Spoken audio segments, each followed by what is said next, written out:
Tracee, I love the work that you're doing. Don't tell my wife, it's probably just a matter of time before we become missionals. And I love how people are starting to take notice to this idea of community and the transformative power that community and relationships can have. So if you guys haven't been out to Community First, you need to go check it out. But could you just kind of give us maybe like a big overview? Who are you? Community First, how did it start and what are you guys doing now? Absolutely. Thanks for having me. It's good to be with you guys today. I am Tracee Henneke, and I am the Senior Director of Relationships and Giving with Mobile Loaves and Fishes. What a perfect title for today. Right? I know, fitting. So I'm very excited to be here. So Mobile Loaves and Fishes, I've just celebrated 9 years. I get to thank you. I have the opportunity of leading our people team. Our people team. We build relationships and we coordinate giving. So all of our external things that we're doing over at Mobile Loaves and Fishes. Mobile Loaves and Fishes has been around for 28 years. So quite a long time. And we started as a food truck business. If you've been around in Austin for a little bit, you've seen our food truck. Maybe you volunteered on it. Show of hands, volunteered on a food truck. A few of you guys. So it started as a food truck program, and the great thing that connects to where we're at today, and what the theme of today is we started as a food truck program, taking food out to people experiencing homelessness, living on the streets. But we learned very earlier on that we are not about food, but we were about relationships.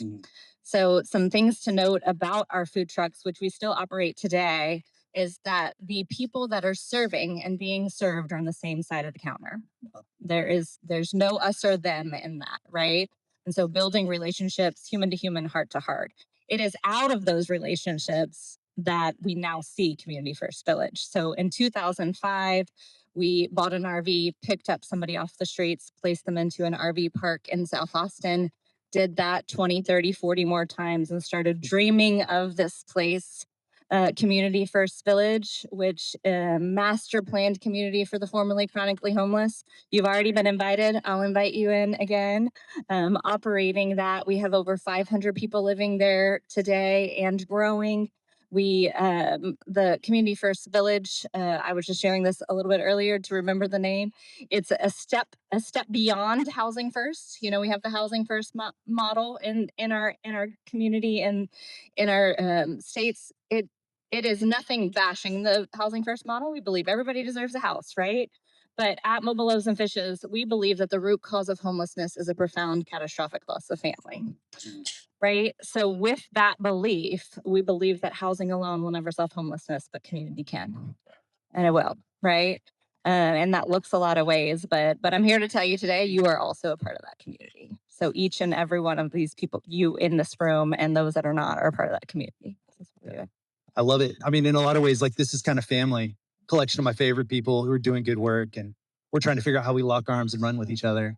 And we do. We all need each other. We sit at the table like everybody has something to give and something to receive, and that's what I see in Community First. So just kind of tracking on that journey real quick. A guy named Alan was a real estate developer who saw his neighbor and started the speeding truck program. I thought that was Neil.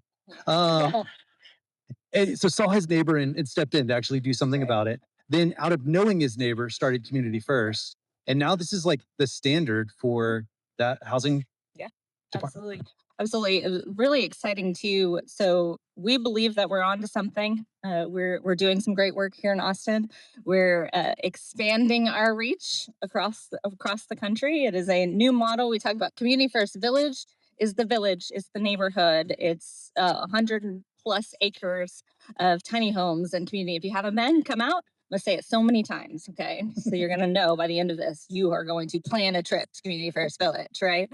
But from all of that too, and is getting to know our neighbor is what we're building this from. Getting to know our neighbor, and even early on, when you think about it, like before buying an RV, like even just starting the food truck program, Alan and some of his friends were got to know somebody on the streets, and we're trying to figure out what do we put on the food trucks, right?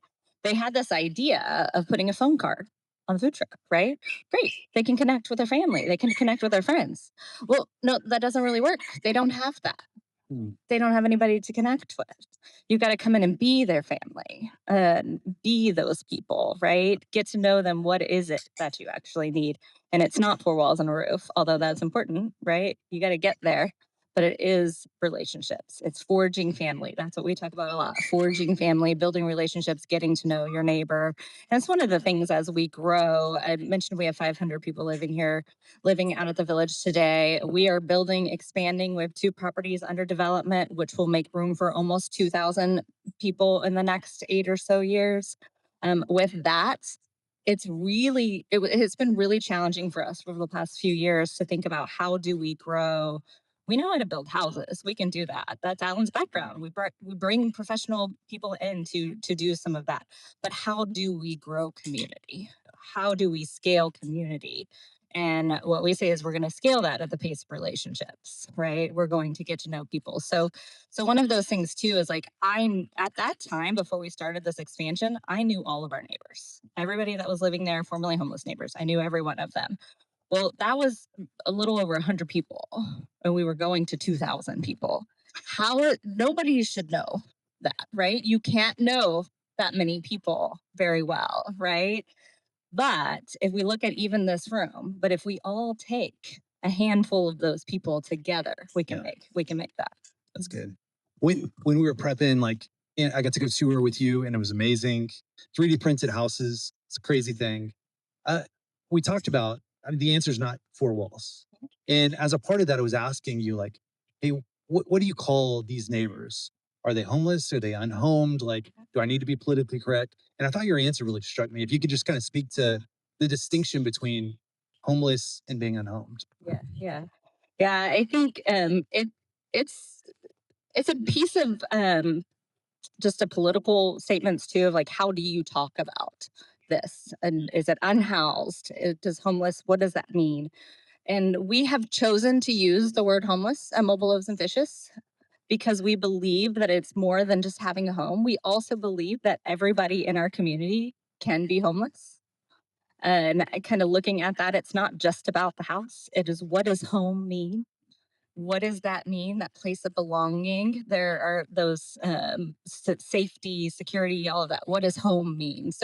We really intentionally talk about it in a home way, Yeah. building home, building family, building community. Yeah. I mean, it challenged me. I mean, I've got people living in my neighborhood that are homeless. They're looking for those relationships in that family. So Yeah. I And see I where think too, and that's one of the things too that is also really thinking about for the stigmatism against people experiencing homelessness now too, and what's going on in their lives. When you think about it, in the root cause of homelessness being a profound catastrophic loss of family, and not all of these other symptoms, right. right?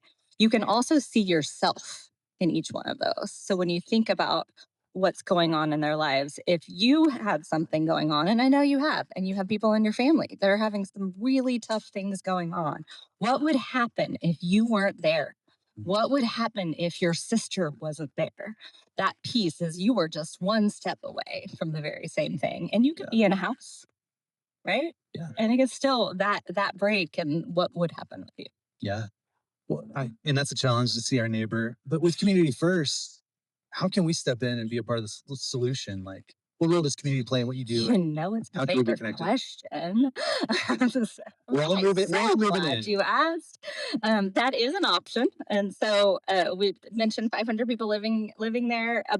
About 10% of people living in the community today have never been homeless. There are missionals, are intentional neighbors, people that are choosing to live there for life. Sure, that is a real deep investment. We're not all talking about that. It also takes a long time. It takes a long time to talk your wife into it, and really takes a long time for discernment and prayer and figuring out if that's the right thing for you and your family. But there are so many other ways to get involved. Our vision statement is to empower communities into a lifestyle service, right? With this homeless, so you are empowered into that in any way that you see fit, right? We have opportunities, but we want to walk alongside you. So come and volunteer, come and work for us, come and live out there. donate, right? All of the things. A couple things you have on your tables. You have a connect card, and so it has a couple different ways that you can engage. You can volunteer, you can come out for a tour, some of those types of things. Take those. If you need more, just take some to pass out. That's great. And so that's a really great way. We also just brought back a new program we're in the process of, and that's the other card on your table. We believe that everybody has a halo.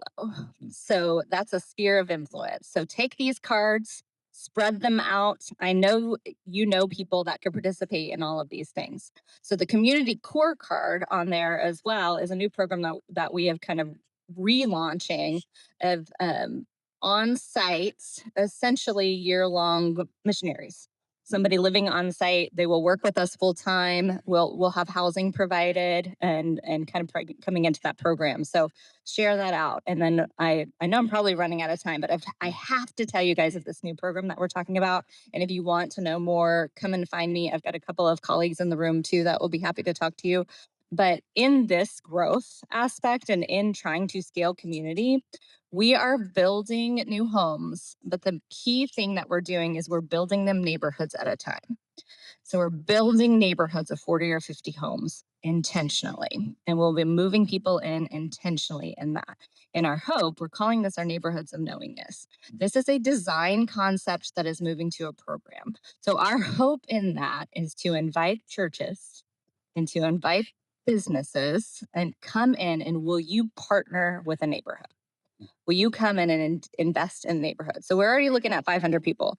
That's hard when you think about your community group. You're going to help come and serve 500 people. But what if I tell you it can be 40? You can get to know 40 people, right? And so we're piloting this. We have some churches across town that are already saying, "Yes, give me a neighborhood." We can do all kinds of different things, programming, but really praying. That's what we're doing now. Who's going to live there? Coming and building a house, coming in and volunteering, but really getting to know the folks that are living there. So that is one huge way. If you or your churches or any of that want to be involved, we'd love to explore that opportunity. Awesome. Yeah, I get excited, and I'm like, hey, what if this group? What if we just said, hey, we'll do it. Like we'll take 40 to 50 people, Mhm. Yeah, figure it out on the back end. it's great. But You could do it. You could do it. Yeah. no, I love the work you're doing. I'm so challenged and encouraged, which is such a healthy place to be. To both see my neighbors in my neighborhood differently, the people that I'm in my halo each and every day, and just to be a better neighbor and friend and step in. Yeah. So, and we're ready to sign up as missionals whenever, Yeah. Whenever. right? Yeah. So, Tracee, thank you guys for the work you're Yeah. doing. Thank you. I Thank look you. forward to going back out there soon. Give it up. Yeah. Thank you.